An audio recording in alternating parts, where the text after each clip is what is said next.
Sudah 1 tahun lebih pandemi COVID-19 berlangsung di tanah air, sehingga membuat dunia ekonomi pun menjadi lesu, tidak terkecuali para pedagang ikan yang berada di Pasar Induk Jakabaring.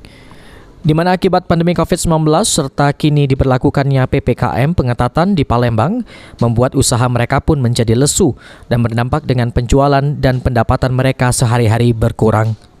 Rizal, salah satu pedagang ikan, mengaku usahanya saat ini mengalami kemerosotan yang cukup drastis sehingga mencapai 50%. Menurut Rizal, dirinya dan teman-teman pedagang ikan lainnya saat ini hanya bisa bertahan agar usahanya tidak mengalami kebangkrutan. Ini di pasar induk ikan Jakabaring ini mengalami kemerosotan yang sangat jauh akibat wabah pandemi ini. Kalau merosotnya sekitaran 50% lah dari hari-hari biasa. Terutama sejak adanya penerapan PPKM ini, Pak, ya? Iya, benar sekali. Terasa banget pengaruhnya.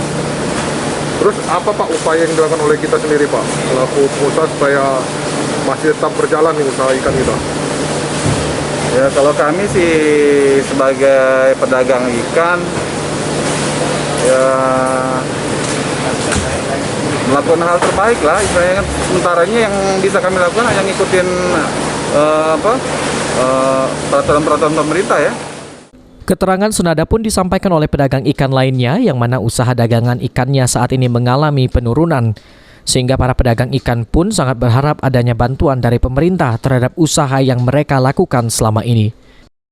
Yang kami inginkan kepada pemerintah itu mungkin untuk bantuan berupa bantuan pendanaan, dan juga kalau bisa itu diberi kelonggaran untuk pendanaan dari pemerintah. Sejauh ini belum ada, Pak, ya? Untuk sementara ini belum ada. Belum diterima, ya? Belum ada untuk para pedagang.